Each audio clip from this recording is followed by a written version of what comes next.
नमस्कार।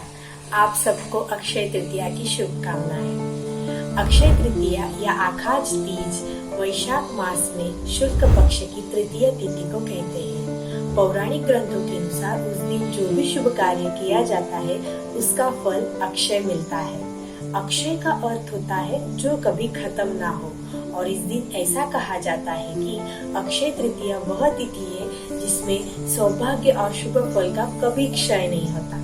चलो अभी हम देखते हैं अक्षय तृतीया त्योहार कैसे मनाया जाता है। अक्षय तृतीया हिंदू धर्म में मनाया जाने वाला बहुत ही पावन पर्व है। सभी हिंदू इसे बहुत ही हर्षोल्लास के साथ मनाते हैं। अक्षय का अर्थ होता है जो कभी खत्म ना हो, और इसलिए ऐसा कहा जाता है कि अक्षय तृतीया वह तिथि है जिसमें सौभाग्य और शुभ फल का कभी क्षय नहीं होता। इस दिन होने वाला कार्य मनुष्य के जीवन को कभी खत्म न होने वाला शुभ फल प्रदान करता है। इसलिए ऐसा कहा जाता है कि इस दिन मनुष्य जितना भी पुण्य कर्म तथा दान करता है उसे उसका फल अधिक मात्रा में मिलता है, और शुभ फल का प्रभाव कभी खत्म नहीं होता है।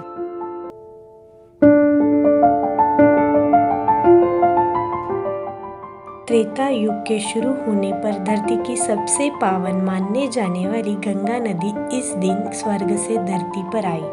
गंगा नदी को भागीरथ धरती पर लाए थे। इस पवित्र नदी के धरती पर आने से इस दिन की पवित्रता और बढ़ जाती है, और इसलिए यह दिन हिंदुओं के पावन पर्व में शामिल है।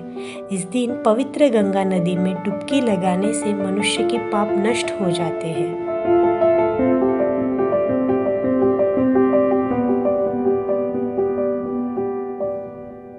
अक्षय तृतीया के दिन जिन सामग्री की आवश्यकता है वो इस प्रकार की है: फूल, फल, चावल, चीनी, नमक, दूध, घी, गंगाजल, पीस, जल से भरे 2 घड़े।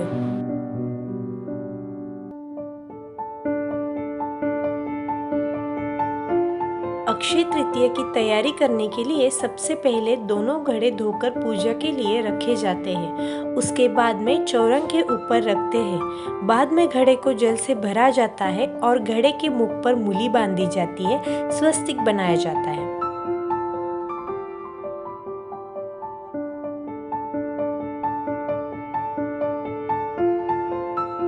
यह दिन रसोई एवं पाक भोजन की देवी माँ अन्नपूर्णा का जन्मदिन भी माना जाता है।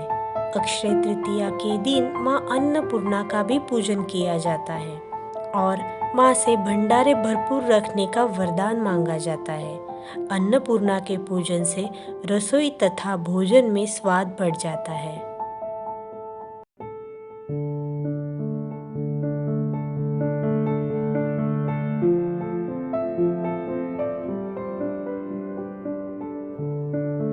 अक्षय तृतीया के दिन खास तौर से हिंदू परंपराओं में आम का रस और पूरनपोली का मीठा व्यंजन बनाने की परंपरा है, और खीर रसोई चावल के साथ परोसा जाता है। कई घरों में अन्य व्यंजनों के नैवेद्य भी बनाए जाते हैं। अक्षय तृतीया के पीछे हिंदुओं की एक रोचक मान्यता है। जब श्री कृष्ण ने धरती पर जन्म लिया तब अक्षय तृतीया के दिन उनके निर्धर मित्र सुदामा कृष्ण से मिलने पहुंचे। सुदामा के पास कृष्ण को देने के लिए सिर्फ 4 चावल के दाने थे। वही सुदामा ने कृष्ण के चरणों में अर्पित कर दिए, परंतु अपने मित्र एवं सबके हृदय के जानने वाले अंतर्यामी भगवान सब कुछ समझ गए, और उन्होंने सुदामा की निर्धरता को दूर करते हुए उसकी झोपड़ी को महल में परिवर्तित कर दिया और उसे सब सुविधाओं से संपन्न बना दिया। तब से अक्षय तृतीया पर किए गए दान का महत्व बढ़ गया।